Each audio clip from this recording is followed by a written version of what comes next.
চরণ, খবরটা শুনেছিস? আমেদাবাদে একটা প্লেন ক্র্যাশ করেছে।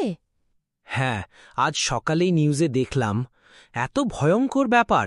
জানিস, প্লেনে 242 জন যাত্রী ছিল। সত্যি? সবাই মারা গেছে নাকি কেউ বেঁচে আছে? এখনও পুরো নিশ্চিত না, তবে সূত্র বলছে কয়েকজনকে জীবিত উদ্ধার করা হয়েছে। উদ্ধার কাজ চলছে। আশ্চর্য লাগছে, আধুনিক যুগে এখনও এমন দুর্ঘটনা ঘটে। প্লেনটা কোন এয়ারলাইন্সের ছিল? মনে হচ্ছে সেটি একটা ছোট বেসরকারি এয়ারলাইন্সের। যান্ত্রিক ত্রুটি হতে পারে বলে ধারণা করা হচ্ছে। খুব কষ্ট লাগে এইসব খবর শুনলে। কত পরিবার ভেঙে গেল এক মুহূর্তে।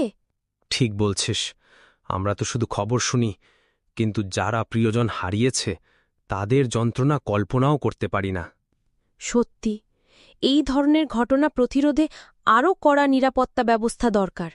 হ্যাঁ, আর তদন্ত যেন স্বচ্ছভাবে হয়, যেন ভবিষ্যতে এ ধরনের দুর্ঘটনা না ঘটে। একমত।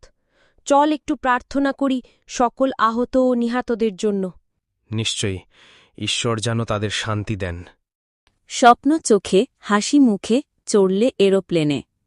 লন্ডন যাবে, বিলেত ফেরত, ডাক্তার, ইঞ্জিনিয়ার হবে। স্বপ্ন নিয়ে চাপলে প্লেনে, ভাগ্য দিল না সাথ।